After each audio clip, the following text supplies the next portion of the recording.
আমার দাদা উনি মূলত হচ্ছে আপনার বিশ্ব জাকির মঞ্জিল আটরশি ফরিদপুর ওখানকার হচ্ছে মুরিদ আর কি। আচ্ছা, তো ওখানকার নিয়ম অনুযায়ী যেটা হয় যে শেষ রাত্রের একটা ওজিফা কালামের ব্যাপার থাকে আর কি।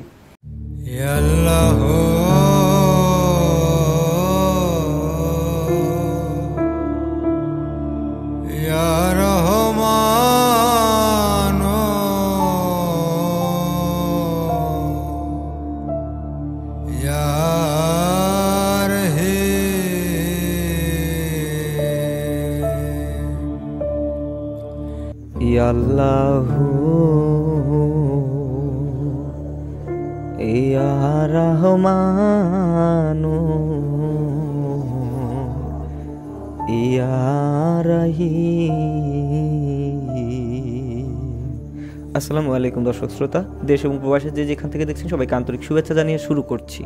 সম্প্রতি সময়ে এই রমজানে একটি জনপ্রিয় সঙ্গীত ইয়া রাহমাতাল্লিল আলামিন ইয়া নবী সালাম আলাইকা রূপক আকন্দের একটি গান সম্প্রতি সময়ে খুবই ভাইরাল হয়েছে, যেটা নিয়ে সোশ্যাল মিডিয়ার মধ্যে তুমুলভাবে আলোচনা এবং সমালোচনা হচ্ছে। তবে সমালোচনা বলবো না, নেগেটিভ কমেন্টস খুবই কম হয়েছে। তো কে এই রূপক আকন্দ এবং একজন সিঙ্গার যে কিনা রাতারাতি মানুষের হৃদয়ে এমনভাবে ঝড় তুলেছেন যেটা কল্পনাও করতে পারবেন না।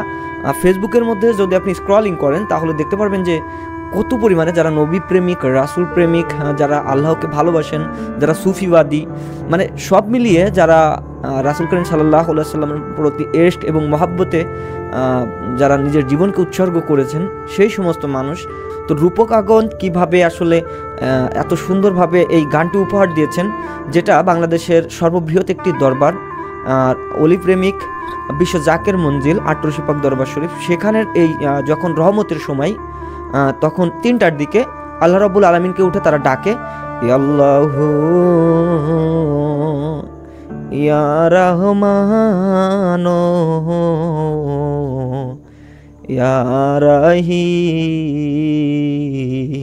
আমি সুন্দরভাবে গাইতে পারি না, তো যাই হোক, আমরা রূপক আকন্দের কাছ থেকে, মানে আপনারা অনেকেই তার ভিডিও দেখেছেন কিন্তু ভিডিওতে রূপক আকন্দকে অনেকেই চিনেন না বা দেখেননি।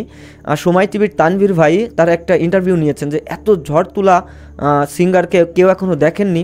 তো তিনি কিভাবে অনুপ্রাণিত হয়েছেন সেই বিষয়ে রূপক আকন্দের মুখ থেকে আমরা বিস্তারিত শুনবো। চলুন আমরা স্ক্রিনে লক্ষ্য করি।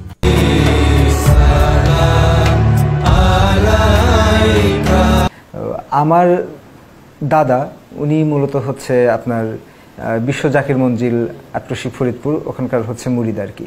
তুমি যে নূরের নবী, নিখিলের ধ্যানের ছবি, তুমি না এলে দুনিয়ায়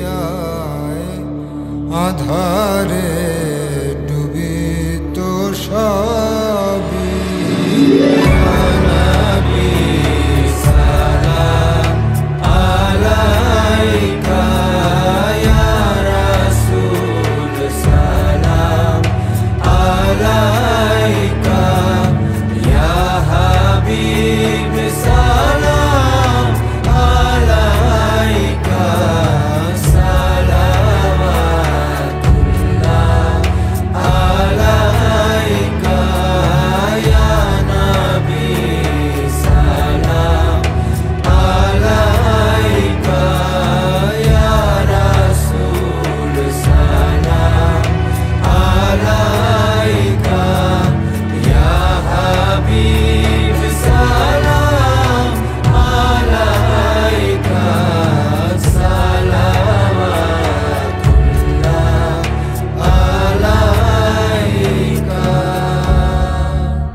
কি অবস্থা আপনার, কেমন আছেন? এই তো ভালো, আপনি কেমন আছেন? আমিও ভালো আছি।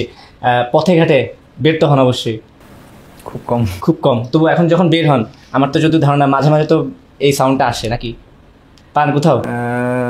না, আমি আসলে একেবারেই সত্যি কথা বলতে বের হইনি বা এরকম কোনো অবস্থার সম্মুখীন হইনি আর কি। আচ্ছা ঠিক আছে, মানে আপনি টাচ পাচ্ছেন না কিন্তু মানুষ জানে এবং মানুষকে সেটাই বলতে চাই। দর্শক সবাইকে স্বাগত জানাচ্ছি আজকের এই আড্ডায়। শুনতেই পাচ্ছিলেন যে গানটা এই রমজানের শুরু থেকে এই সোশ্যাল মিডিয়া থেকে সবখানে গানটা ভেসে বেড়াচ্ছে এবং ইউটিউবে ট্রেন্ডিংও আছে বলতে গেলে।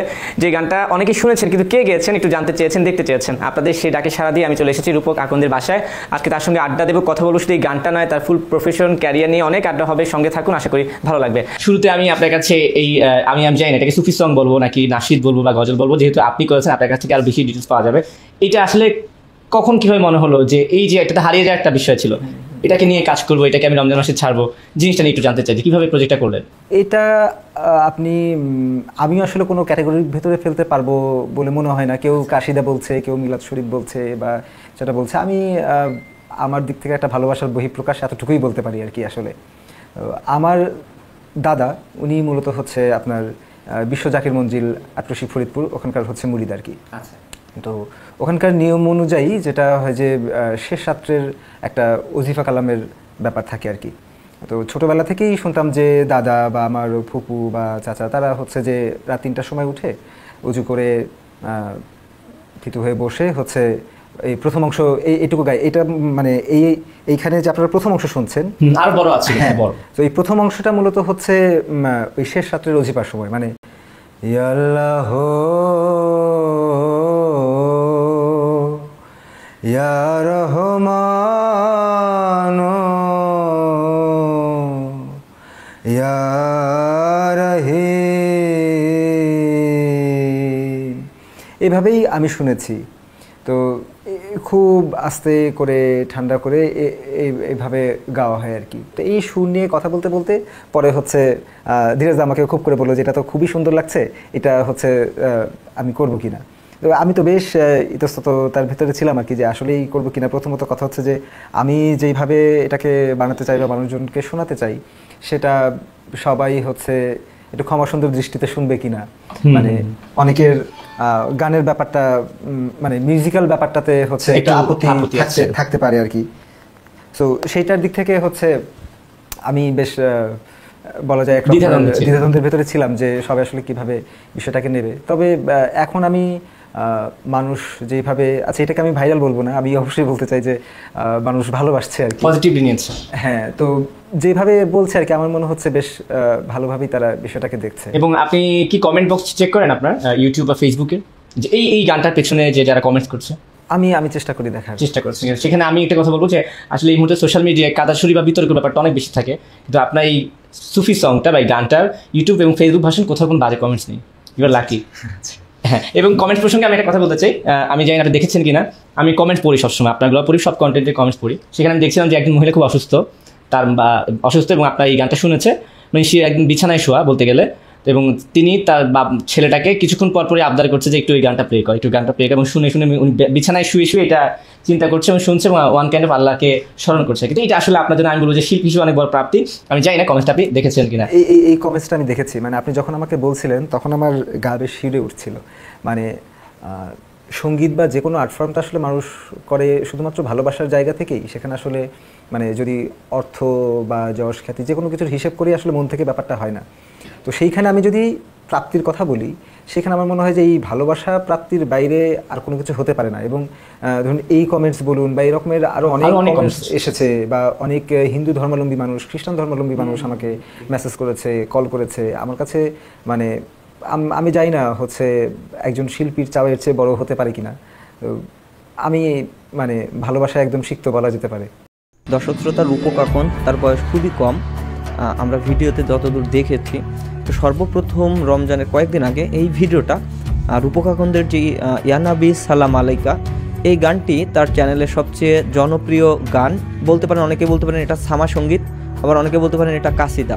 তো যাই হোক না কেন, যারা যেভাবে নিচ্ছেন নবীজির শানে, প্রিয় হাবিবের শানে যেটাই বলুক না কেন, সেটা কিন্তু আমাদের অন্তরস্থল থেকে সেটার জন্য ভালোবাসা থাকবে। আর বিষয়টা হচ্ছে বাংলাদেশে কিন্তু এখন যে ধরনের ক্লাসিক্যাল গানগুলো চলে, ভাই আমার তো পছন্দ হয় না। বর্তমানের গানগুলোতে যেভাবে ইয়াং জেনারেশন অনুপ্রাণিত হচ্ছে, এই গানগুলো আসলে যায় না। তো এখন ইদানিং এই যে রূপক আকন্দের মতো যে সমস্ত শিল্পী সিঙ্গার যারা রয়েছেন তারা এভাবে রাসূলের শান এবং মানকে যেন যুবদের মধ্যে, ইয়াং জেনারেশনের কাছে, জেন জেডদের মধ্যে পৌঁছাতে পারেন। আর এই গানটা এই মুহূর্তে মানে রমজানে কিন্তু ভাইরাল হওয়ারই দরকার ছিল। খুব একটা আকর্ষণীয় দুর্দান্ত একটি সঙ্গীত, আমার কাছে খুবই ভালো লেগেছে। আর যারা অলি প্রেমিক রয়েছেন, রাসূল প্রেমিক রয়েছেন, তাদের জন্য তো অবশ্যই ভালো লাগার বিষয় যে গানটি হাজার হাজার মানুষ অলরেডি শুনে ফেলেছেন এবং তাদের ভেতরে রাসূলের ইশক জন্ম নিয়েছে। আর বিশ্ব জাকের মঞ্জিলের কথা যদি আমি বলি, বিশ্ব জাকের মঞ্জিল হচ্ছে একটা আধ্যাত্মিক প্ল্যাটফর্ম, যারা খোদা তাল্লাশি, আমি সেখানে গিয়েছি। তো বিশ্ব জাকের মঞ্জিলে যারা নবী প্রেমিক, রাসূল প্রেমিক তারা কিন্তু যান এবং রাত 3টার দিকে সেখানে কিন্তু আজ নসিহাত হয়, রাহমাতের ফয়েজ হয়, এক কথায় অসাধারণ। এবং সেখান থেকে আপনারা শুনেছেন যে রূপক আকন্দের দাদা এবং ফুফু সহ তার পরিবারের সকলে কিন্তু বিশ্ব জাকের মঞ্জিলের সেখানে মুরিদ ছিলেন।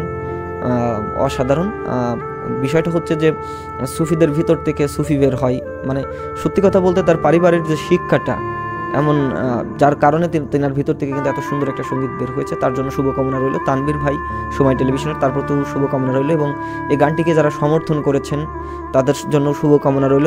সবাই ভালো থাকবেন, সুস্থ থাকবেন এবং এই ধরনের গান যেন আমাদের মধ্যে আবারও দিতে পারেন রূপক আকন্দ ভাই, সেই আশা ব্যক্ত করে রূপক আকন্দ ভাই যেন আমাদের মাঝে এমন এমন গান উপহার দিতে পারেন, সুন্দর সুন্দর সঙ্গীত, সেই আশা এখানে ব্যক্ত করে আজকের ভিডিও এখানে শেষ করছি।